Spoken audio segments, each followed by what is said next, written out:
Good evening and welcome again to another program on Globespan 24x7. We want to welcome our visitors, all our guests. Please sit back, relax. We have a very interesting program for you tonight. Call all your contacts on Facebook and YouTube. Tell them that we are on tonight and let them tune in so you can see this program tonight. Tonight, we are very honored that the format has changed. We want to thank Nohar Singh for giving us this platform and to Devin, our technical specialist, for broadcasting it live to us around the world. Tonight, we have with us a few distinguished Guyanese, and we are very honored to have them on the program tonight. What we will do is that there will not be a discussion per se, but that the panelists will be asking Mr. Anil Nandlall, who, if all things go well based on what we are seeing, he will again be most likely the next Attorney General of Guyana. So we want to welcome him, Mr. Nandlall, to the program, and I hope you're prepared to answer some serious questions tonight. Thank you. I will aspire to do my best. All right. Also with us tonight is no stranger, Dr. Beto Ramharack. He's been hosting that Wednesday night program with Dr. Hines and Ravi Dev and some other guests, and I think the excitement in that program has been very good. People like the program, the historical experience we're getting on our election in Guyana. So Beto, welcome to the program. Thank you, sir. Good night, everyone. No stranger to us also is Mr. Derrick Arjune. He's the chairman for the PNC group here in New York. He has been a regular feature of our program when he and I co-host the program. And Derrick is no stranger. So Derrick, welcome again. Good evening, everyone. Tonight we're having on this program for the first time, Mr. Doerga said he was on before, but for this program he's on for the first time. Mr. Doerga has been an entrepreneur for all his life. He has, I know with all the issues that we have in Guyana, and sad to say this, but some members of the PPP, especially RPA, has been demonizing this guy. I want to say in this program tonight, had it not been for Doerga, the rice industry would still have been shambles today.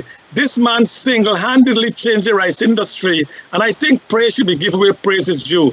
He came to Guyana when the rice farmers were paid like $300-400 per bag of paddy. He used his skills through the OCT route. Price went up, triple that, quadruple that, and yet he's not given the credit that he truly deserves. So Mr. Doerga, I want to give you that credit tonight. I think you have really done well for Guyana, and welcome to the program tonight. Thank you, and good night, everybody. All right, and as I said in the program, we'll be asking Mr. Nandlall some questions. But before we go into the question, Mr. Nandlall, would you be kind enough to give us some comments as we begin the program tonight? What's going on with the recount so far? Well, you know, the facts antecedent to the recount are well known, and I don't intend to rehash them here. I am very certain, confident that your viewers and listeners are very well acquainted with them. We have reached the stage of a national recount, unfortunately, simply because the PNC, APNU, AFC, whatever alphabetical formula you want to use to describe them, I consider them the PNC. They, as usual, have refused to accept the rules of electoral democracy, and they have refused to accept the election's result, which they have in their possession, and which clearly illustrate to them that they have lost the election by some 15,000 votes. They felt that this gentleman by the name of Chairman Mingo would have pulled off this fraudulent stunt by concocting figures in a spreadsheet at Ashman's building and declare wrong and fraudulent results for Region 4. As a result, we have been unable to have a fair and proper declaration of the final results done, and there were a host of events and agreements that culminated in the holding of a national recount where they are recounting all the ballots. I believe we are at day 12 now of the national recount, and we have only managed, unfortunately, to count some just about 700 of the boxes, out of 2,323 boxes. Um, Today we completed the count of some 53. So we are dropping instead of increasing the speed. Yesterday we managed to complete 60. Um, Significantly, we have concluded Region 1 and Region 2. We have started Region 6. Um, One of the main reasons why the process is being delayed is because, I mean, you must have heard about it, the unsubstantiated, deplorable litany of objections, baseless, all of them, some of them ludicrous, being raised by agents of AP and UAFCs, clearly to build a narrative because they don't want to accept what is the inevitable outcome of this now. Not having refused to accept the results of the election, they now are building a case that will allow them somehow or the other to depart from the results of this process. So they are constructing a horrible narrative as they are going along. But we will get into that later, I suppose, with your questions. We have been canvassing for more stations to be established because we had initially proposed 20 stations. They reduced that to 10. They have seen the sense now in our suggestions because the pace is agonizingly slow, and they have agreed to extend the stations. Unfortunately, they are only increasing it to 2 stations, which is woefully inadequate. And we have a recurring problem of agents of the Secretariat closing containers at 5 p.m. when the scheduled closure of work is at 7 p.m.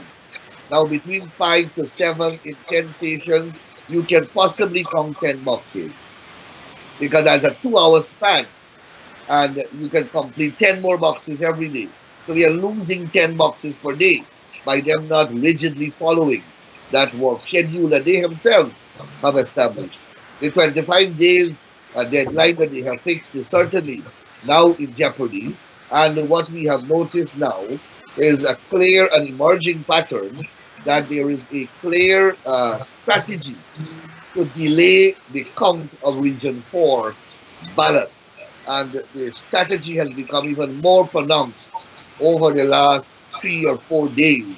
Yesterday, we counted 4 ballot boxes for Region 4, and Region 5, we counted 18. Today, we counted 3.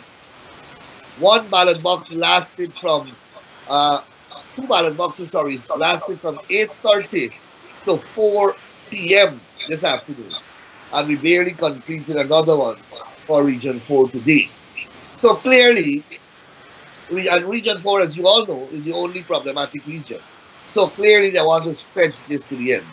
But let me conclude because I want to invite you to ask me questions. Let me conclude by saying that so far, every single ballot box that has been counted, if materially to a 99% accuracy, matches the statement of poll relative to that box. And there is only one statement of poll. I hear PPP say about PPP statement of poll. People saying about PPP statement of poll. It's one statement of poll that was generated by GCOM. The original copy of which is in GCOM's custody, and GCOM is unlawfully withholding that from public scrutiny. And the duplicates or copies, not duplicates, because there are more than one, more than 2. Copies were given to each political party, and they have it including AP and UAFC. And if you check it ballot box by statement of poll, it materially coincides with a 99% accuracy rate of all the boxes that have been completed. And they are showing box by box, region by region, that the PVP have won the election. We have only completed 2 regions, and of both regions we have won.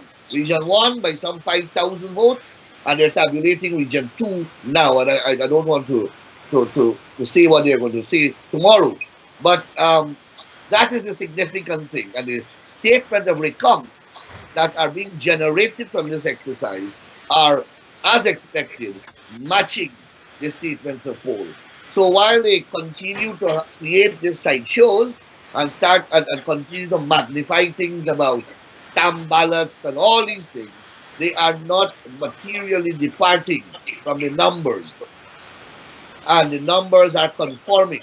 And you would appreciate, and your readers and listeners would appreciate, that in any era, any election, there's an acceptable margin of error across the electoral globe. This election is no different. There are errors. The PPP is not answerable for those errors. GCOM, and if GCOM was under the political control of anyone, you must realize that it was the APNU AFC. And they had control of this election. They had $8 billion to run this election, and they ran it exclusively, as far as I am aware. We objected right along the way. None of our objections were ever taken on board. They hired the staff exclusively. We fought tirelessly to have a hand, not in hiring the staff, but simply to have the staff reflective of the voting population of the country, and we were never entertained. Today, when an error is committed by a returning officer, the blame seems to be thrown on the PPP. And I, on behalf of the PPP, will not accept responsibility for any ineptitude that is arising out of the process. Claudette Singh, Keith Lowenfield, and the commission of GCOM and the commissioners of GCOM must answer. But significantly, whatever the errors are, they are not departing from the results that we have. Thank So you, it's not thank you very much. That's a very broad statements and very, very, very detailed. Thank you very much. Our fourth question, Dr. Beteran. Hi, Anil, how are you? That's fine, thank you. I think you must be one of the busiest attorneys in Guyana right now, and I appreciate you giving me a chance to ask a couple of questions. As Charles said earlier, we do have a discourse on Wednesday. It's called A Nation Divided, and hopefully you will join us in one of those shows. But I'm going to ask you a broader question, right? We're now 77 days, I believe, give or take, into this recount. And of course, you know that the Prime Minister of Trinidad made the statement that this thing is not going to end well. So I'm going to ask you a broader question, and I'm going to ask you, I know you're an attorney, but I'm going to ask you to put on your political thinking hat, because this question came up on that show. And I know, you're aware of this, that also David Hines had suggested that we need to scrap this election and have a new election. Now, given all of the things that are going on right now, all the shenanigans, and you know very well that as we get into this Region 4 count, you will see many more of these shenanigans. You've got dead people voting, you've got people coming from outside of Guyana voting. My question to you is, is this thing going to end well from your perspective, given all that you're seeing that's happening in Guyana? If it is going to end well, it depends on if the APNU AFC is allowed to get their way. They will abort the process, try to steal the ballots or destroy them, or even if the process is completed, they will not accept the results and they will remain in government. That is their nature, that is their game plan, that is their propensity. Fortunately, they will not have the only say in this matter, because the international community, as the signals have suggested, will not tolerate an authoritarian regime in this hemisphere, at least not for now. The PNC must understand that the days when Burnham was able to steal elections have long gone. The international climate has changed. The forces and priorities which prevailed then are now absent, and they will not militate to keep them in government. So, fortunately, it is not dependent solely upon what the AFC, APNU would like to see happen. So that is why I say to you, in answer to your question now, that I think that it will end well, and democracy and the people's will prevail in the end. Thank There is you. no other alternative if Guyana is to have a future. And the conversation that you are having in that other program, we must then begin to have it. But we cannot have it where we must submit to fraud, submit to skullduggery, submit to dictatorship, submit to intimidation, and then have it. That is putting the horse before the cart. The cart before the horse, sorry. So that's how I'm going to answer that question. Thank you. Derrick, if you don't mind, can Mr. Doerga ask the question before you? Yeah, certainly. Mr. Doerga, go on. Anil, good evening, and let me first start with thanking you for defending our democracy in such an adamant way. Um, you know that all the new parties are supporting the defense you and the other PPP people are putting up. I want to make it very, very clear that I'm not interested in discussing any other subject than stopping the fraud which is going on in this election. So my question to you, Anil, is that if we, as you very candidly said, and very adamantly also said that the game the PNC is playing, and it is the PNC, it's the leadership of the PNC, because I'm on the ground and I'm talking to a lot and many decent APNU AFC supporters who are fed up with this the what is going on, and this is why I'm convinced that if you would have another election tomorrow, the PNC would be reduced to a small party. But anyway, my question to you, Anil, is that while you're fighting this fight in the most democratic way, uh, hats off for the endurance you guys have following all the democratic steps, while the other side is so, I mean, fraudulently, every time there is something going, they change the story just to justify to stay longer in power. So my question is that while you're doing this, is the PPP and the other defenders of democracy also looking at asking or starting to prepare to involve the United Nations, because that's exactly what they were formed for after World War II. Never ever to let nations be suffering dictatorships as they had seen in World War II. So my question is, are you guys looking at that option? And I hear what you said about Mr. Baituram thing about this working together with the other things, but I totally agree with you, Anil.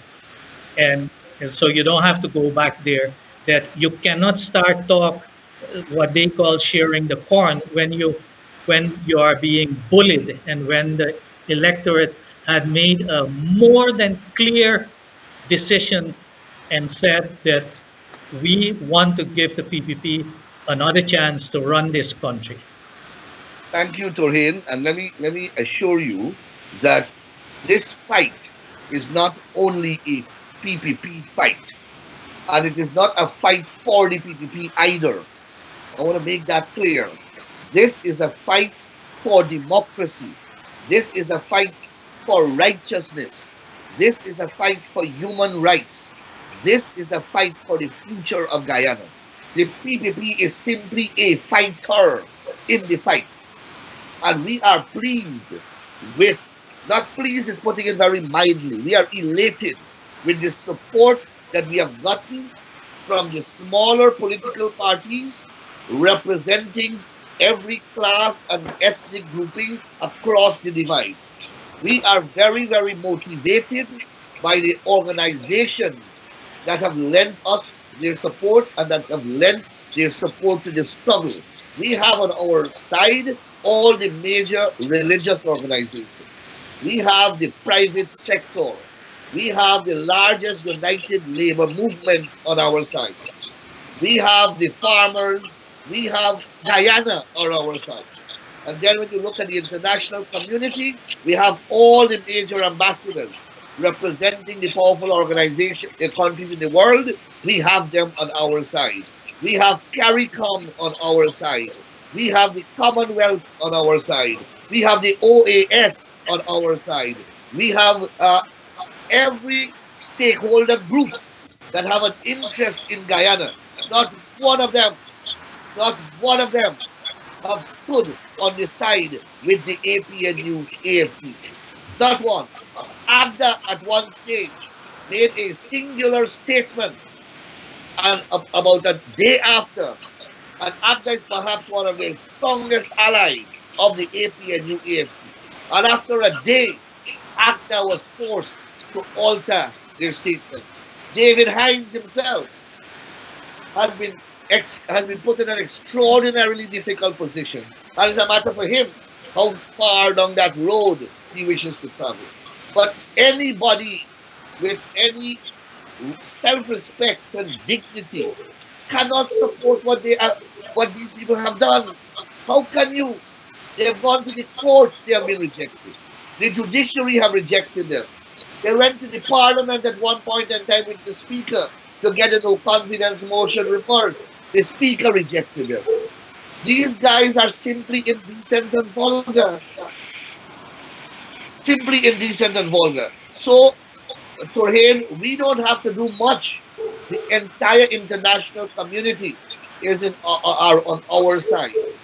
Every day, the diplomatic community, the Canadian High Commission, the U.S. ambassador or a representative of the U.S. Embassy, the Canadian High Commission representative or the High Commission itself, and all the powerful ambassadors are rotating their presence at the convention center. You would have seen the powerful statements coming out of Congress and coming out of the Senate. You would have seen the powerful tweets coming from the Secretary of State of the United Kingdom, United States.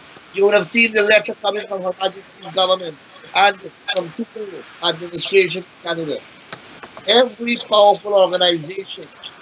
Look, CARICOM. I had the privilege of attending a meeting presided over by Mia Motley and 4 other heads of government of the CARICOM region, and Bharat Jagdeo and David Green and Joseph Harmon. We met for hours from 12 o'clock in the night till about 5 o'clock in the morning. And those Caribbean leaders were very, very clear, including Mr. So are you saying, Anil? They made it clear to Guyana, to Bharat Jagdeo and David Ranger, that CARICOM will not fetch the burden of a dictatorship and a failed state as part of the CARICOM community. They made it very clear to the two of them. So are you saying that it's not necessary to take that step to involve the United Nations, or at least start preparing, because you're convinced that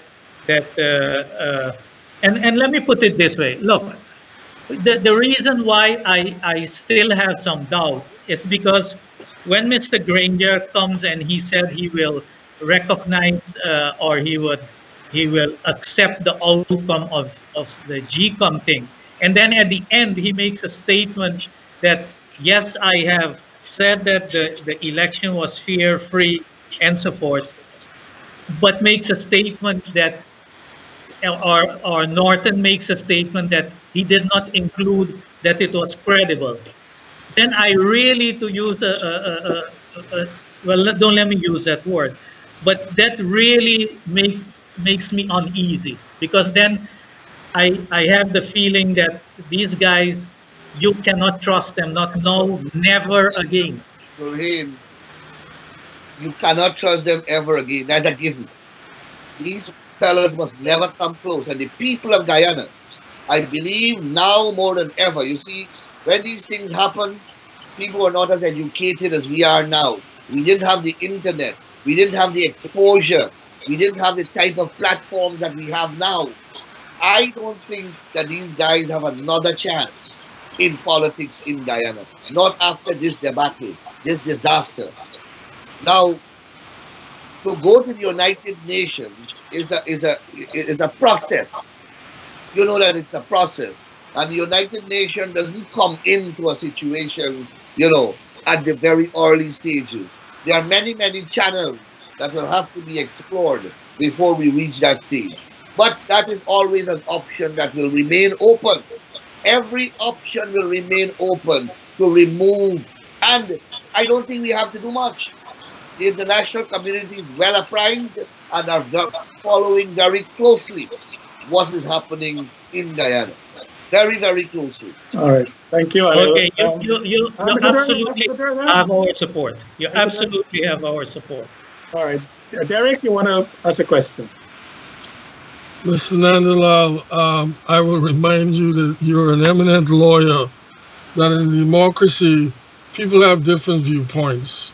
And from your viewpoint, you're saying that you won the election and that the APN UFC coalition is trampling on democracy in Guyana. You might find some Guyanese that disagree with you. But be that as it may, I don't want to give a long preamble to my question. My first question to you, sir, is this. President Granger has said that he, as the president, as the leader of the APNU-AFC coalition, will accept the declaration of GCOM. Can you say on behalf of the PPP that that party will accept the declaration of GCOM? And the second question is, are there any circumstances in which the PPP party might not accept the final declaration of GCOM? You began by saying that I am saying that the PPP won. Yes, I am saying so, and the PPP has put out their statements of poll that establish that we won. So I'm not making a vacuous statement. The APNU AFC claimed that they won. Up to now, they cannot put out the evidence, which is the SOPs, to show that they won. That's the first thing. Secondly, though that they claim that they won, the president has put that in writing. They put that in a dossier that they submitted to the U.S. State Department. The same election that they claim they won, they're spending every hour of every day trying to derail, delegitimize, and discredit those elections. All right? So there's a couple of things I want to put on the table. Then let us deal with Mr. Granger and his pronouncements to the nation. You would recall that Mr. Granger, after the no confidence motion was passed, said that government will resign and elections will be held within 3 months. That never happened. And I can cite to you about 50 other instances where Mr. Granger has made similar pronouncements and his ministers, his commissioners at GCOM, and his activists have done exactly the opposite. So I have great doubt, and you can't fault me for that. People on the whole have great doubt in accepting what Mr. Granger said. Not because we have anything peculiarly personal against Mr. Granger, but simply because of his track record. Mr. Granger initiated a discussion at CARICOM to do a recount and then got Joyce therefore his own candidate and Mr. Moore, another candidate, to go to the court to prohibit that recount. Then got Alexander and his commissioners to vote against the recount. So, pardon me for not believing on face value what Mr. Granger says. Now, But we are the ones who have asked for the recount. It is the PPP from the time Mingo did his wickedness. We began the cause, canvassing the cause of a recount. Of course, our compass was narrowed to Region 4 because that was the only problem. It is Mr. Granger's counter proposal that has caused us to do a national recount. But we have agreed because we know that a national recount will not produce anything different from the results that we have. So once the recount proceeds in this same way and proceeds in accordance with the order that governs the recount, we have no we will obviously accept the results of the recount. Now, if the APNU, as is the norm, wants to do something to change the system there, or to disrupt the system, or to undermine the integrity of the system, so that the system does not produce a result that is consistent with the ballot paper in the boxes, we will have a difficulty with that. Yeah, but Mr. Nandlall, Hold on, you're there witnessing it. we ask for a recount of the votes. And once you count, recount of the vote, meaning the vote that was cast on election day. A recount means a count was done on election night. A recount is simply a count back of what was counted on election night. Once that is done, we will accept the result produced by that process. Well, Mr. Nandlall, you and your party agents are there on the scene at the convention center, Yes. watching what is being done. What do you anticipate that the APNU AFC coalition might do to undermine this recount that might cause you to decline the acceptance of the declaration? And the other question is, what more would you like to be put in place by GCOM to ensure that the recount declaration is backed up by a solid and verifiable vote? You have asked me to predict an animal that is unpredictable. You are asking me to conjecture what the APNU AFC can possibly do. Comrade, they can do anything. I stood in that room and saw Mingo produce a manufactured spreadsheet and say to me that he prepared it from the statements of poll. And I said, it's not a problem. Show me the statements of poll so that I can verify that those figures that you have there was transmitted from that statement of poll. I have my own here. Let me see yours. He can't do that. And I can give you a million more examples, which would make it impossible for me. I would have never thought that these guys would denounce their own polling agents, and accuse their own polling agents to conspire with the PPP to allow deaf people and migrated people to vote. They are now accusing the presiding officers to have been in a conspiracy with the PPP to allow deaf people and fraudulent people and migrated people to vote. So you're asking me what I can predict? These are not normal human beings you're dealing with, my friend. They can do anything possible. So I can't answer question number one. Question number two is what we would like to see. One, we would like to see Carter Center and all the accredited observers be allowed to return. Those are the international standards of democratic practice, and that is what we subscribe to. When all of them were there in a glass room, Mingo stole elections. Imagine you only have 3 from CARICOM, and the president wants us to be comfortable. We are not going to be comfortable. In Guyana, when Tifana rain, you got to keep vigilante, you got to get more security. And that is what we are asking for. More oversight, more public scrutiny. That's one. 2, stop this Nancy story that they are scattering whole day about dead people voting and all this madness.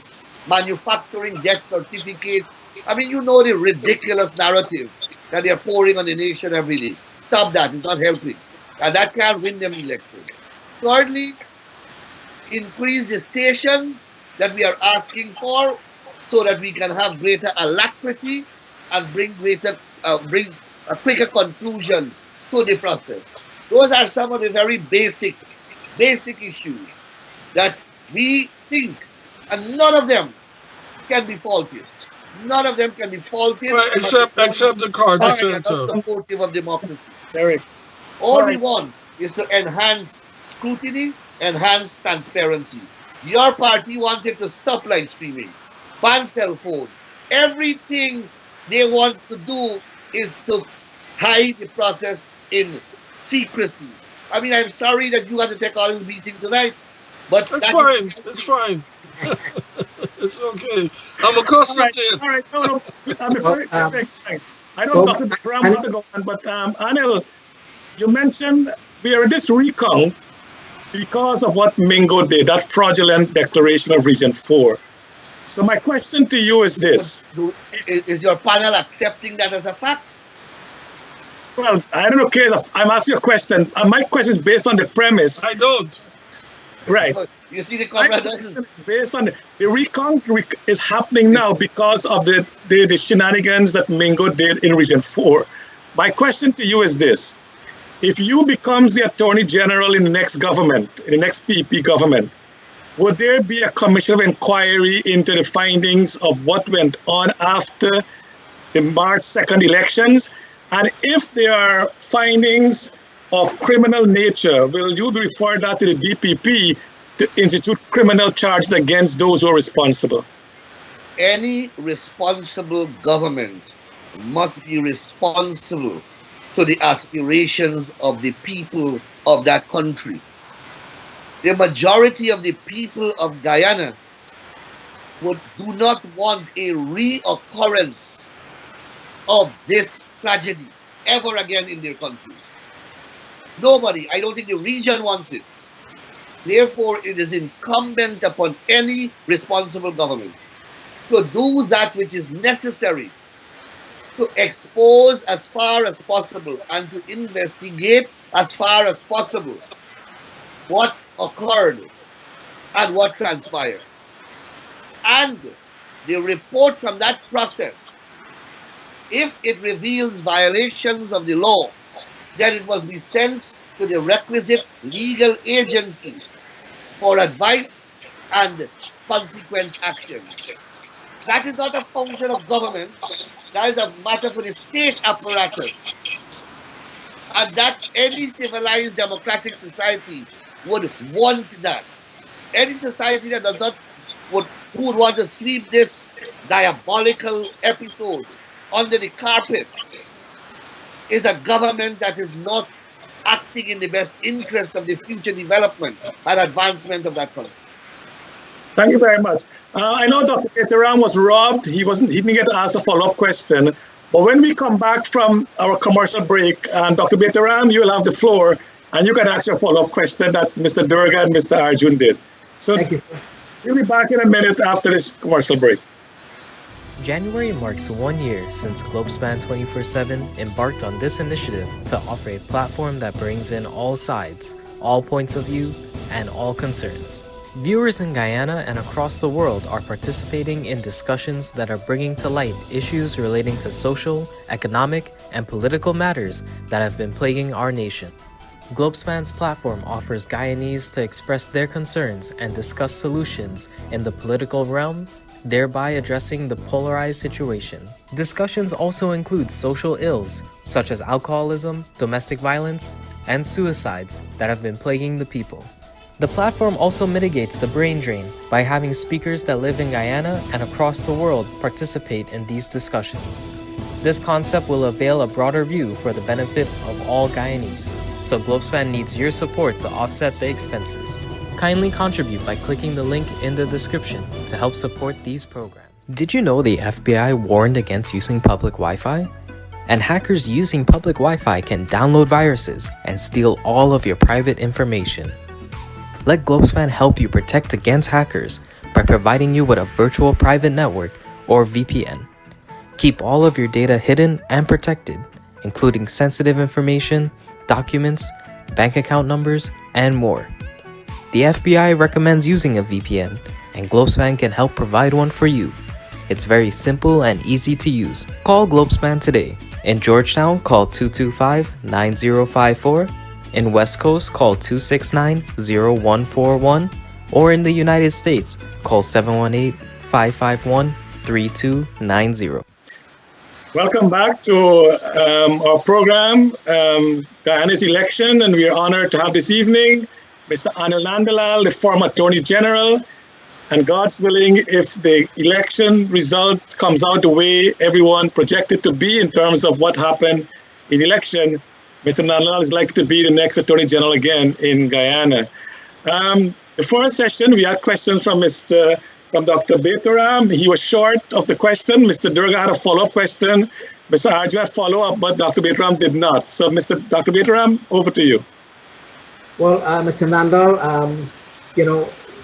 there's a reason why people call you the unruly horse, because judging from your reaction here tonight, obviously you're very passionate about your presentation. Let me just say, I do agree with you. All the PNC or the APNU AFC has to do is present their statement of fault, right? And that will solve the problem. So I'm saying, and again, I want to be very clear about this, this count has to be done verifiably, fair and square, and whoever wins, that winner or that winning group, whether it's the current coalition or the opposition, should take office, and then we can have that discussion about what kind of government. So I fully, I'm on board with that, right? And that's been our discussion, on Wednesday night, and you try to talk about how we're going to move forward to that point. But there is a history here, right, in Guyana. There is a reason why you have so much discontentment. And I kind of disagree with what former President Ramharack said on the last show, whereby this is just a cabal. There was a cabal, yes, but there's a reason why we're at this juncture where the country is so divided and one group does not want to hand over power, right, to another group. So I guess my question to you is, there is historical evidence here and there is institutional memory. So my basic question to you is this. At the end of this, and there's got to be an end, right? Because Ram says it's going to come to end in August. I don't know when this thing is going to end, but every road got to end. So we're going to get to an end. And the PPP wins, right? Let's take that argument for now. Would the PPP be allowed to govern Guyana? Well, I want to recognize the problem that you are alluding to. And as you said, it's a historical problem. The PPP recognizes that. The PPP presented a manifesto which it went to the electorate with. In that manifesto, we spoke about constitutional reform.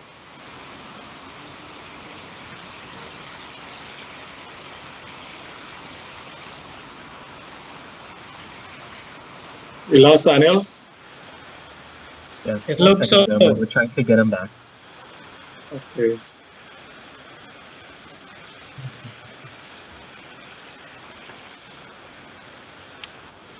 If you guys would like to just talk in the meantime Yeah, until we you get this in can our just enhance your question and articulate your point. Yeah, and what I'm trying to get to, Anil, and it's something that you need to discuss. There is a reason why these things are going on in Guyana. You can't ignore the other side. It's not just simply to say there is one narrative, right? There are more than one narrative in Guyana, and you have to recognize that if this thing shows that the PPP win, which based on everything we're seeing and all the evidence and so on, the PPP has to have a plan to do this and recognize the fact that we do have a divided nation. And that's what we've been trying to address. Now, obviously, you have an election, you have to play by the rules, and whoever wins, right? That's the way it should be. And who vex. Okay, fair enough. But the problem is you're going to still have a divided nation, and at some point you have to recognize that, because the PPP does have a history where their term, has been cut down. For instance, after the 1997 election, had violence in the city of Georgetown. There was a letter in Kaichon News where a person made the comment that the PDP does not control the disruptive forces, right? Given the fact that the governor will be based in Georgetown, they do not control the army, civil service, and so on. It is going to be very difficult, right, for that new government to govern effectively. So they may be in office, but not necessarily be in power. So that was the question I was trying to get to Anil, because you do have to recognize that there's not just one narrative, And this is the narrative we've been trying to discuss by having that discourse, when we talk about a nation divided. I understand clearly, yes, there is an election. We all agree. It's like a game of cricket, as I said. We all play by the rules, and whoever wins. But that's not just going to be the easy solution. We have to recognize that there's a group of people, right, who did not vote for this government. And how do we address that issue? We have to have some kind of program, some kind of plans, and we can't just ignore it. And I think that's the danger that the PVP face, because they're not recognizing, that danger. And that point is well taken, and it doesn't help when you hear the kind of harsh language being used to describe the other side. I'm a part of that other side, and I believe I'm reasonable. I believe I support democracy, and I believe I support Guyana in becoming one nation, one people, one nation, one destiny. But you hear Anil and others saying that you can't trust these guys at all. They're not people with any dignity. They're vulgar and all the rest of it. If you're going to have constructive political dialogue, you first have to start respecting the other side.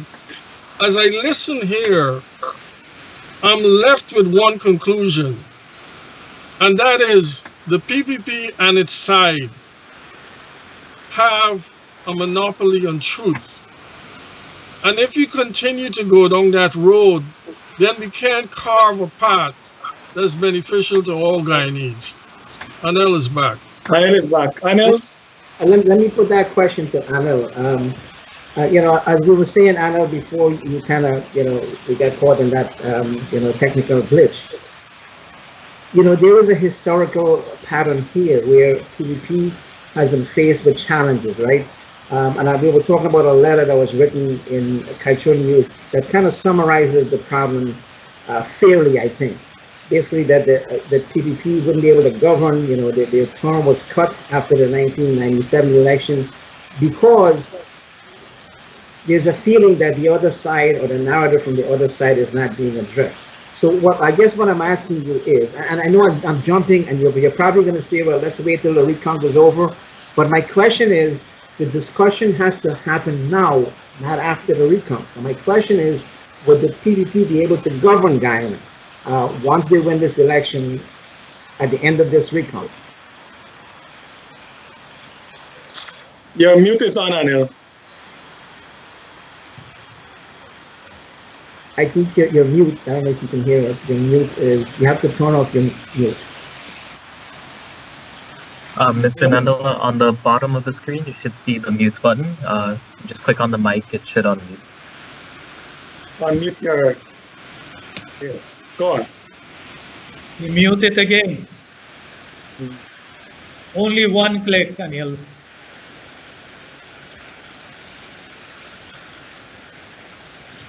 Hello? Yeah. Yes. We can hear you. Sorry about that. Let me. I heard Mr. Arjune as I was connecting back, and he has a point where he said that I was objecting to the strenuous adjectives used to describe the leaders on the other side. But you have to understand that the fraud that these people have done and the way that they have done it, it's difficult.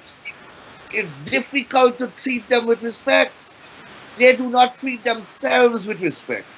The indignity to which they are subjecting themselves every day when they go on that national podium and they mouth these ridiculous things. They don't have respect for themselves. And Beto, let me get to your question. We cannot proceed in this country with that caliber of leaders. And the people of Guyana will reject them. I don't have a difficulty with political opposition. I have a difficulty with political opposition who do not obey the law and the constitution. So what do you play by? You cannot live and coexist in civility and in a civilized world if you do not obey the law and the rules of the game.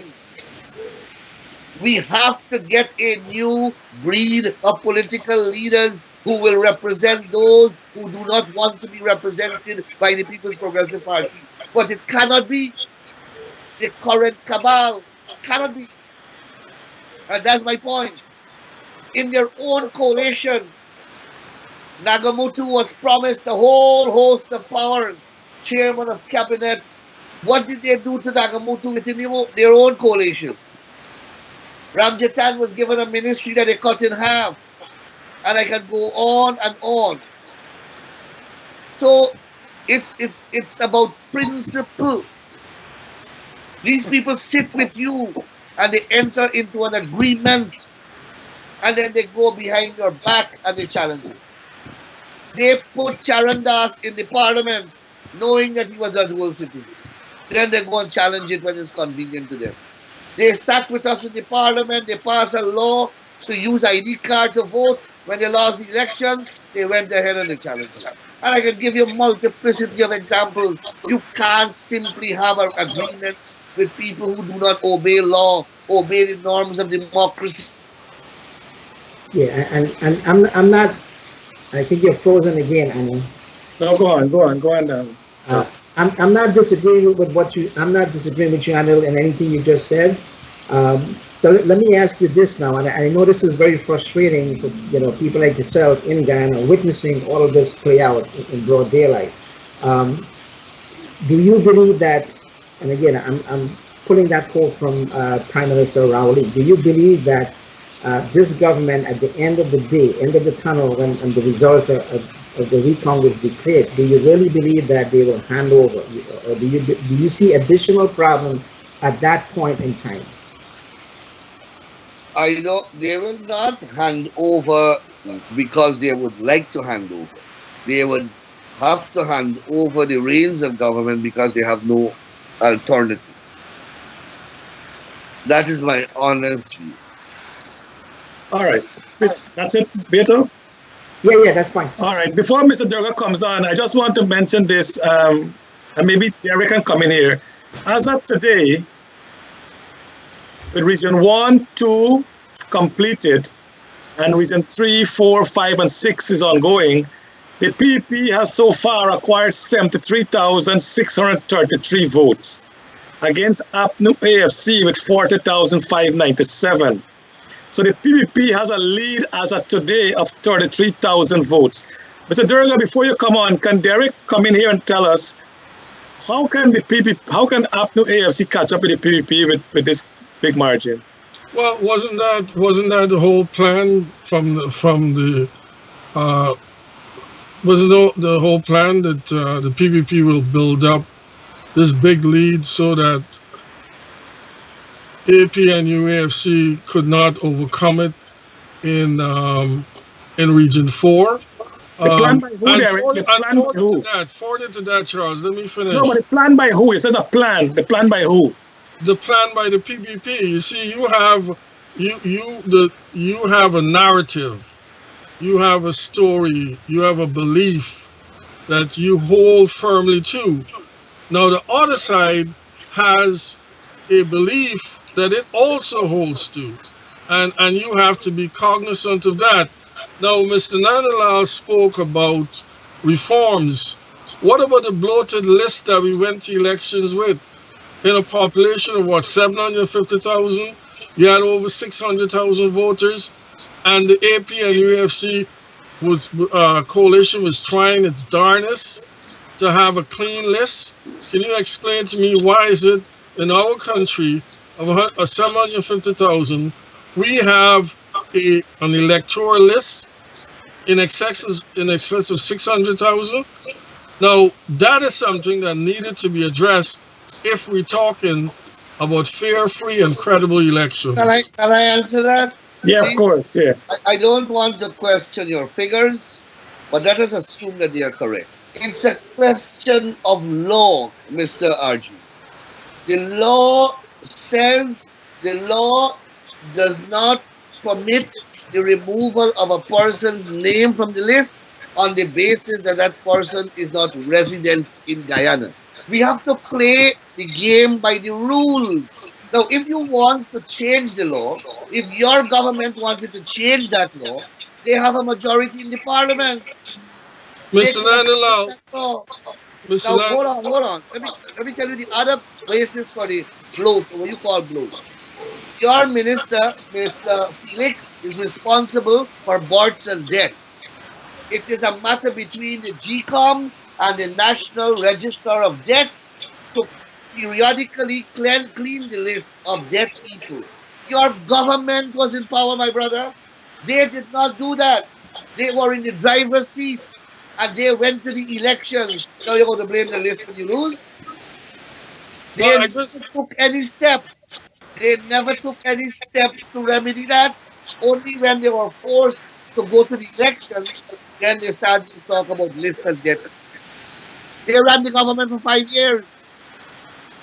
So you had to amend the law to remove migrating people, and you had to clean the list on a periodic basis using the Registrar of Death's office. That was not done. You can't complain, but dead people and migrating people cannot vote.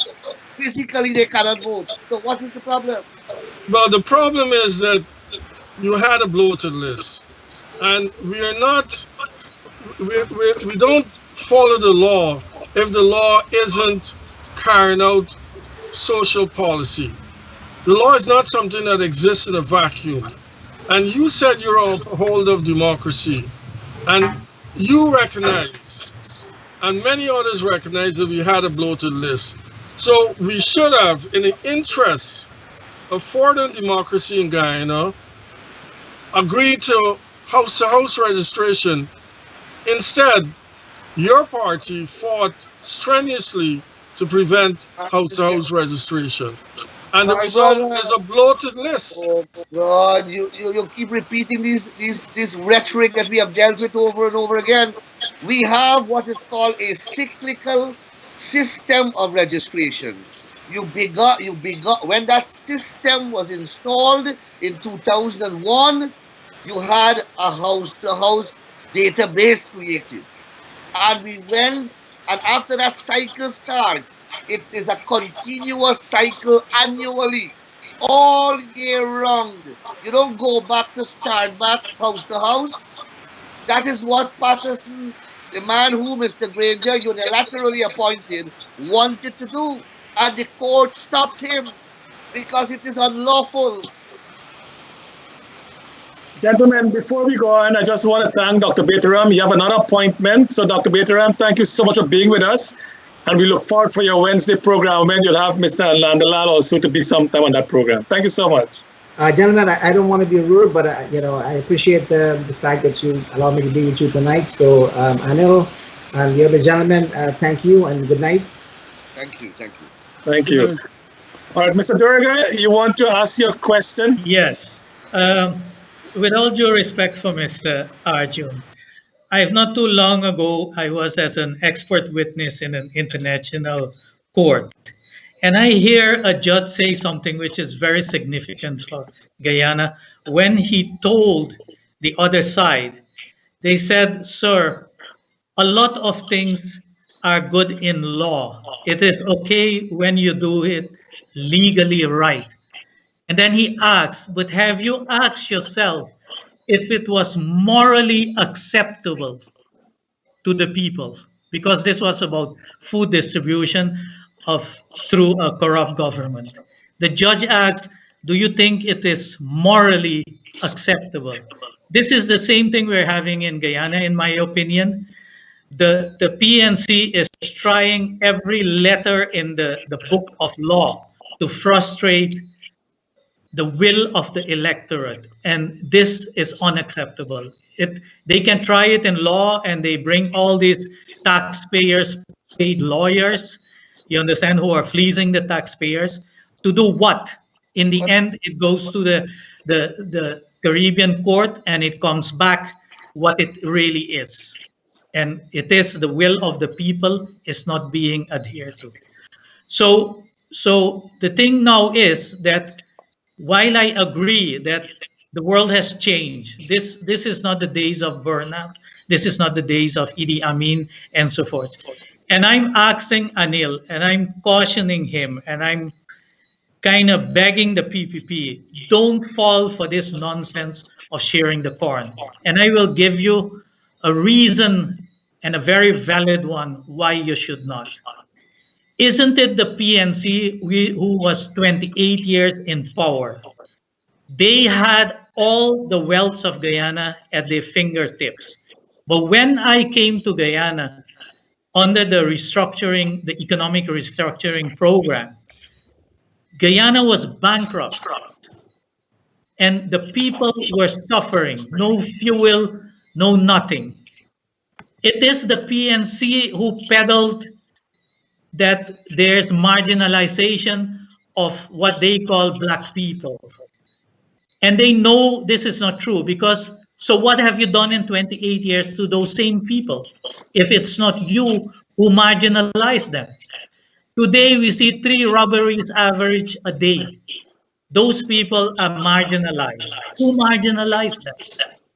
And yes, they will refer you to the years of the PPP. But as many people say, and trust me, I live next door to Sophia. In Sophia, I have many friends. And those people who were stern PNC people are telling me today, and before they voted, they tell me, buddy, PNC is Abi party, but we had it better on the PPP. And they voted PPP. You understand? So PNC must only blame. Pardon? I'm listening to you. Yeah. PNC must only blame themselves. I was one of them who gave the PNC the benefit of the doubt, and I endorsed them in 2015. And it was a hard fight to beat the PPP. My conclusion is that we don't have any racialism in this country because a racial party cannot win an election. So it is the middle group of all races who are making the decisions. So don't be afraid please don't entertain this idea of sharing the corn. The corn. You want to ask a question? Pardon? You want to ask a question? Yes. No. So I'm asking Anil, and if he wants to elaborate on that while I know he said you cannot upfront negotiate for people who rigged an election or trying to rig an election. You understand? I'm happy that he agrees on that point. So I want to ask him all right. if he wants to hold steadfast on that, because the PPP won the election, it will show it if we have a good recount, you understand? And after that, we can see what else can be done. I've looked at the PPP list. There is enough diversification there. And let me assure you, enough Afro-Guyanese voted PPP. That's why the PNC lost the election. Thank you. And Mr. Doerga, for emphasis, voted APNU AFC, campaigned publicly on their platform in 2015. And Mr. Arjune, a very similarly bloated list was used and the APNU AFC won. You didn't hear any complaint about that very list, the very list. They didn't see fit to correct it. They went to the local government elections with the list, 2 local government elections. They lost again. And they went to the 2020 elections and they lost again. But all manner of excuses are now springing up to justify or explain their loss. But a loss is a loss. But Mr. Doerga, let me address your question. The PPP is committed to an inclusive style of government. We have already put in our manifesto that we have to explore a different governmental model. I think that's the exact language used, but it will be a consultative process. Consultative meaning wide across the country, all the people, the organizations, the politicians, because constitutional change must involve the other side. because you need 2/3 majority to change any major provision in the Constitution. So we are committed to that. And that is the direction in which we are moving. But let me tell you also, they keep saying that Indian people voted for the PVP or Indian people vote for the PVP alone. That is a complete and utter misnomer that they continue to peddle. Betoram is not here. He's an ethnic statistician. He will tell you that Indo-Guyanese constitute some 38% of the population. We won some 53 or 54% of the votes. We couldn't win it on an Indian vote alone. We won the Amerindian regions. And as Mr. Doerga says, he's on the ground just like me. We have made a dedicated effort this time around, perhaps more than in previous times, to build a larger ethnic platform for the PVP. We did work in traditional PNC areas for this election that we never did before. At least not with that kind of intensity. And that is why when the votes are now showing up in the box, they are making so much noise at the convention center. Because it is untraditional, let me say it that way. But the PVP has benefited from thousands of crossover votes, especially the disciplined forces.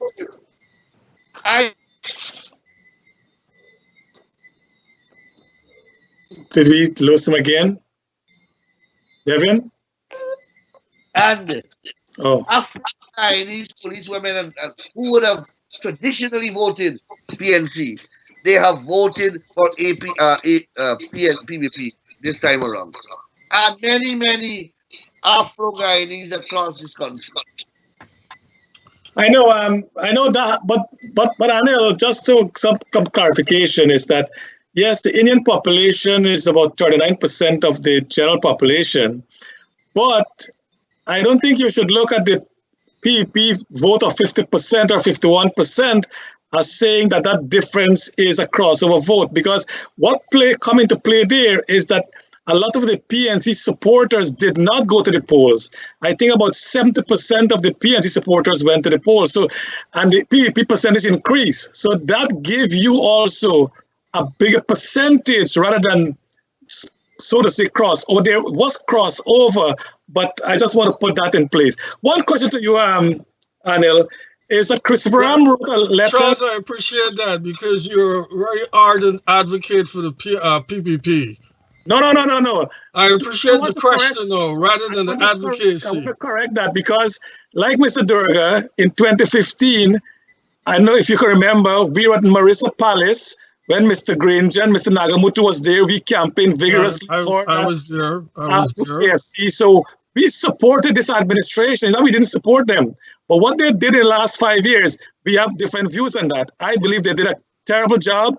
If I was to give them a letter grade, I will give them maybe a D- because they have done really a bad job.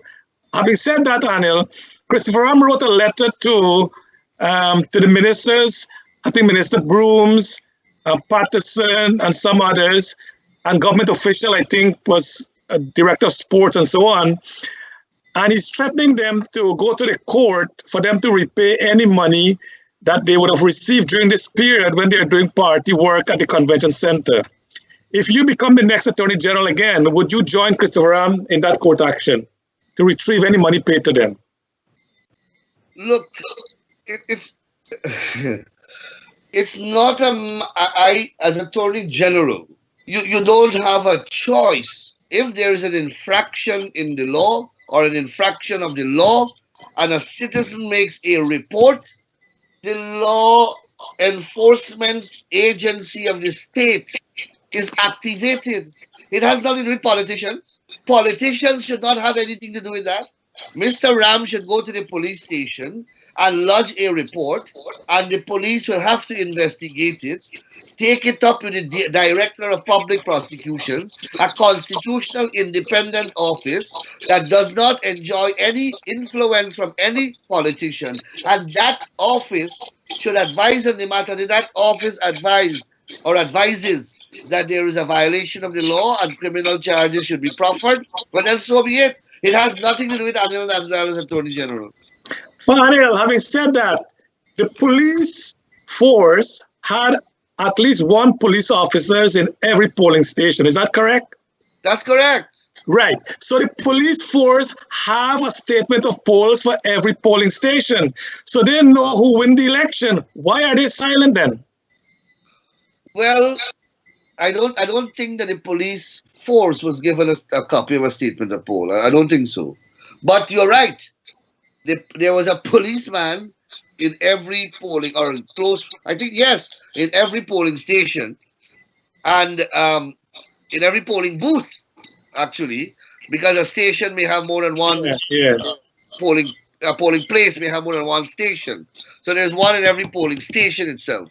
But I don't think they were given. But I mean, the electoral. It is you have to blame those who have us in this situation. Unfortunately, the police can't act on their own. The police will be subject to the direction of the minister. There is no. We have to reach the stage of evolution in our society where a police commissioner would ever do anything, of the sort you are suggesting, and that is what. We must identify that and work towards building our institutions as we continue to evolve as a country. But we can't reach those levels of civilization when you have political leaders who still want to steal elections and steal elections on national TV. We are at that stage. We are at the barbaric stage. You have gone far ahead in civilization. Unfortunately, we have a band of people who are holding us back to that age of barbarism. All right, thank you. Before we will continue this discussion after this break, when we come back, we'll have one more question. We want to thank Mr. Nandlall for being here. We want to thank our guests for being here. We want to thank you, our audience, for being part of our program tonight. So when we come back, we'll wrap up our program by asking our final question to Mr. Nandlall. You are now able to work from home.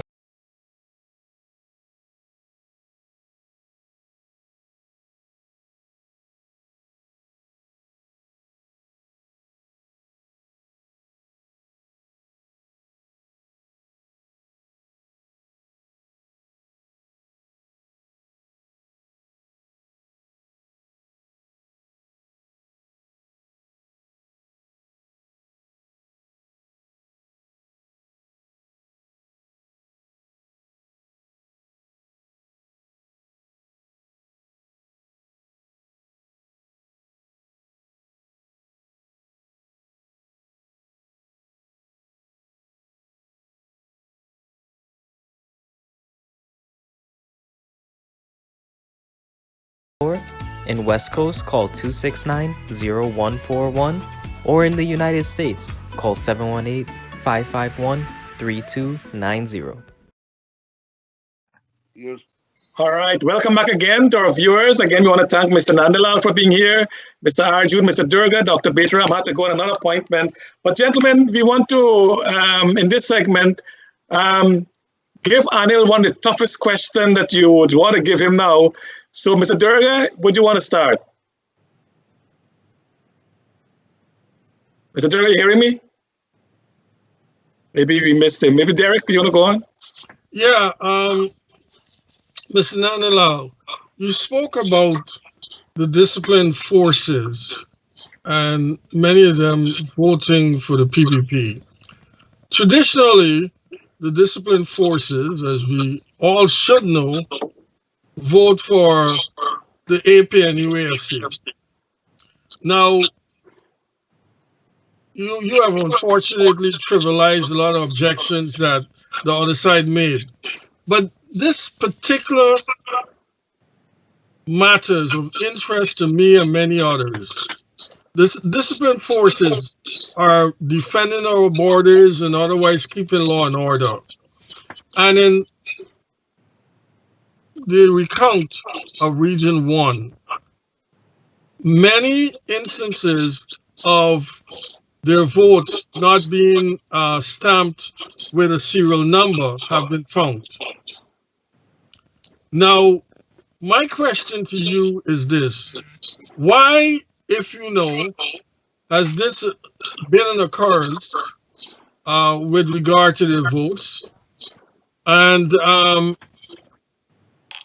what, if anything, should happen about these votes at the very end of this process? In other words, we have this observation report that will contain instances of disciplined forces votes not having stamps that will make them valid.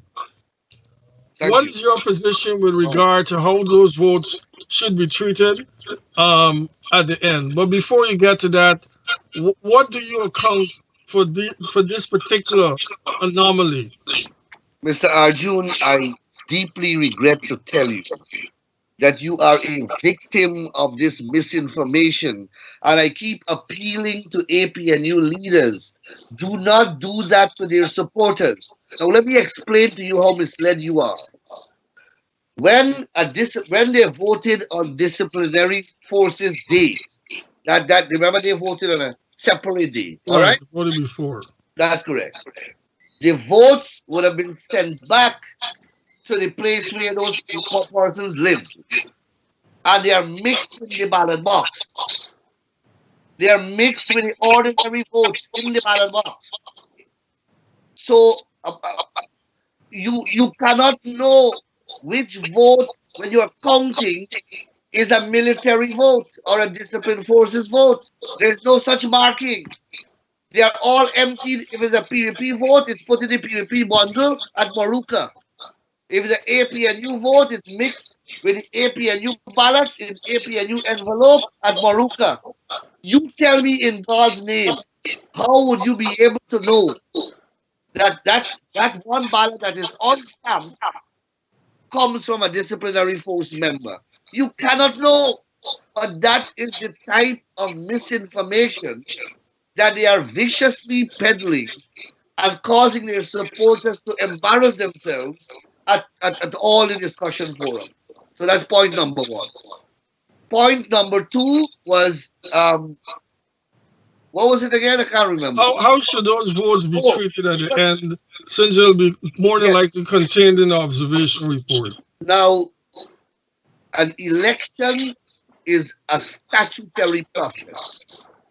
Every link in an electoral chain is the subject of a section in the relevant elections law, from beginning to end, from the beginning of the registration process to the declaration of the final result.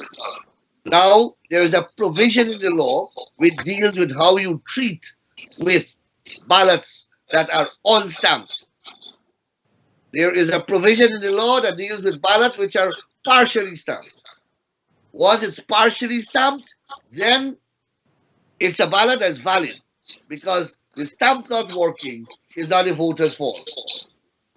If it is an unstamped ballot, then one cannot verify that ballot passed through the process or passed through the hand of a presiding officer to be handed to the voter.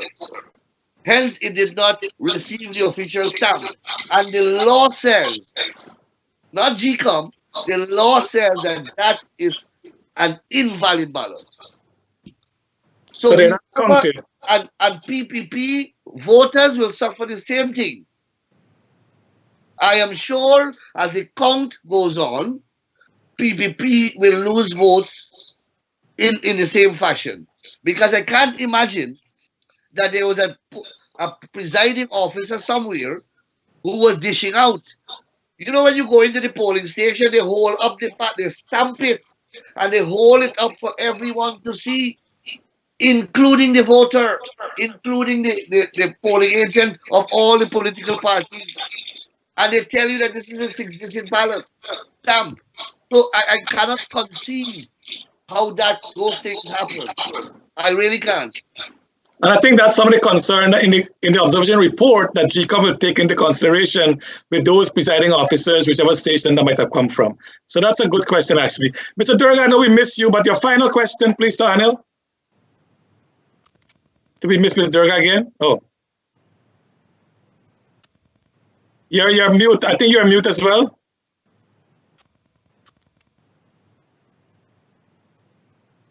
Devin, you want to help us there? Mr. Doerga, we're just gonna call you right back, okay? We're not getting any audio from you. All right. By the time we get Mr. Doerga back, Anil, my question to you is this. The PPP had a picket exercise outside the Ministry of Foreign Affairs last Saturday. Critics was there and he interviewed Peter Ramsarup and Priya Manikchand, and they were so boisterous and they were so energetic and they were everything you want to talk about.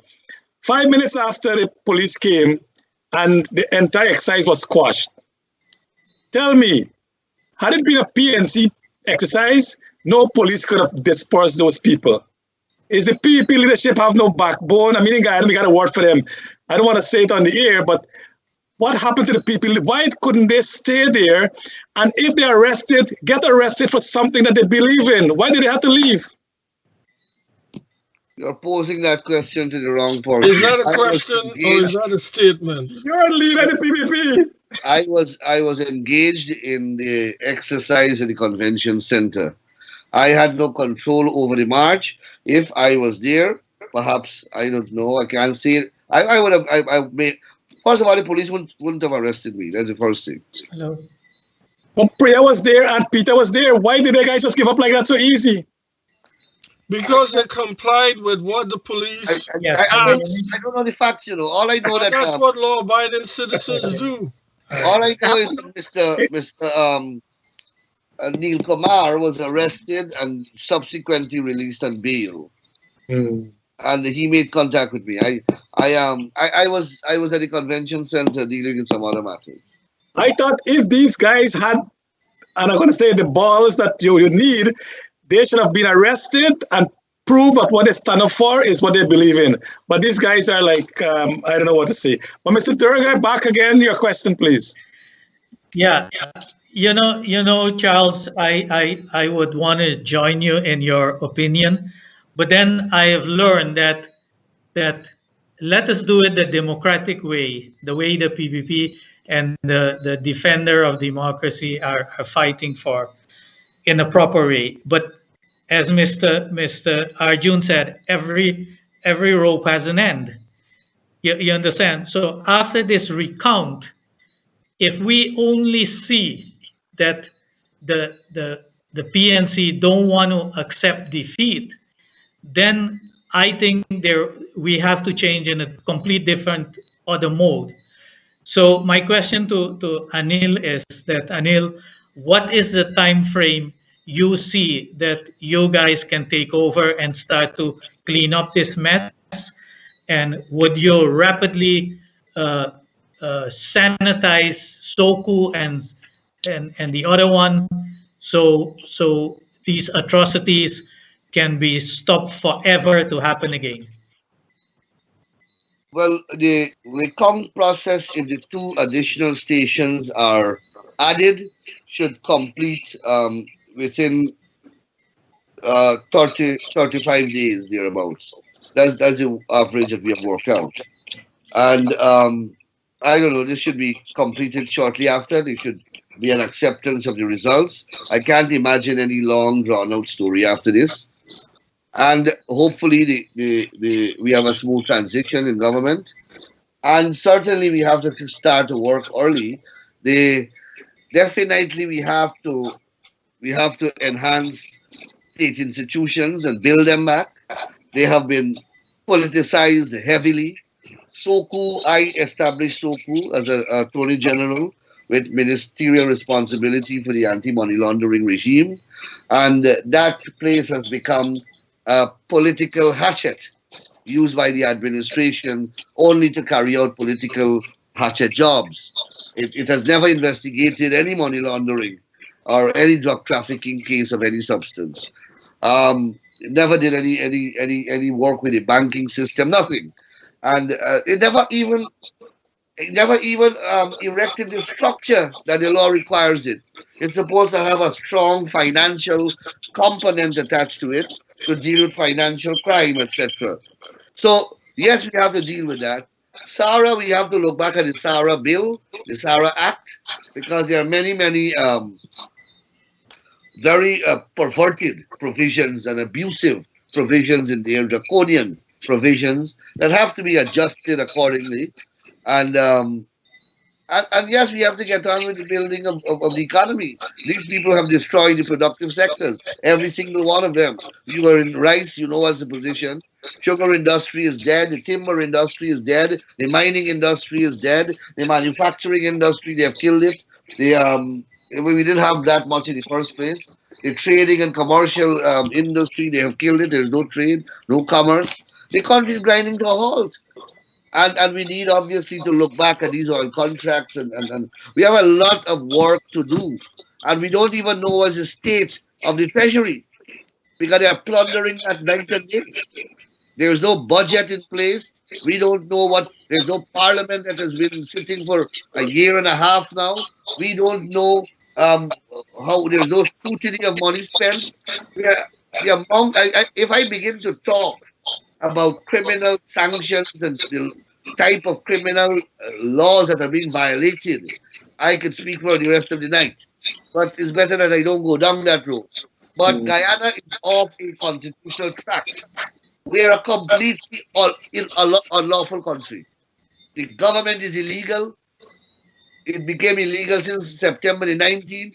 Then it holds an election, did not disclose the results within a 15-day period. That another illegality being committed. It's in office now, way beyond any time contemplated by any constitutional provision. But it's there in office and it's spending money illegally. Illegally. Ram wrote a letter, somebody mentioned Christopher Ram. He wrote a letter, I think, published in today's paper, where yes, it's the same letter, yes, or yesterday's paper, in which he established, by citing the relevant constitutional provisions, that office of the president and the various ministries, they can't spend money. Money can only be drawn from the consolidated fund for the public service. But all the ministers have continued the parasite of the state, of the treasury, with absolutely no accountability. So we have to do a lot of damage control and repair when we get back into government. So it's a long and an arduous road ahead. But that always happens when PNC leaves office. They destroy whatever is there. That has been the record historically. Mr. Arjune knows that very well. All right, Anil. I know we don't want to prolong the conversation tonight. I hope next week, Anil, we want to thank you so much for making yourself available. Next week, we are hoping to have someone from the coalition or from APNU to be on the program like you, so they can answer the question. And Anil, if you don't mind, help us there in Guyana to get one of your colleagues from the other side to be on the program. So they can answer the question like how you were very open to us tonight. Again, we want to thank you so much on behalf of Mr. Doerga and Mr. Arjune and Dr. Beto, who left. I hope we can meet again like this before the declaration of these elections. But if we don't, we hope that as Attorney General, you will make yourself available to be on the program just after you're sworn in again as Attorney General. Do we have that promise from you? I am accessible at any time. It matters not Attorney General, no Attorney General. I am accessible to Globespan all the time. All right. So again, on behalf of all our viewers, we want to thank all of you. We want to thank Nohar Singh. We want to thank Devin for being our specialist tonight and all our viewers. Anil, again, thank you so much for being with us. Mr. Doerga, thank you for being here. And of course, my friend. Me to thank you for hosting the program. Thank Mr. Doerga. And I know, Mr. Arjune, I may have hit you very hard, but I ask your pardon. No, not at all. Not at all. I am passionate in what I say. And it's unfortunate that you choose to continue to support what you support. And I see it as a good fortune. And you said that you believe in an opposition. For democracy to thrive, we need to have a strong, vibrant, and intelligent opposition. Exactly. Intelligent, strong, and credible. And so this give and take is a part of building a country. We have to accept it. Come back and be part of it. And by the way, I have no bruises. You left me no bruises, none whatsoever. All right, gentlemen. Thank you so much again, and all the best. And I hope that the recount goes on as normal. Until next time. Thank you guys so much. Take care.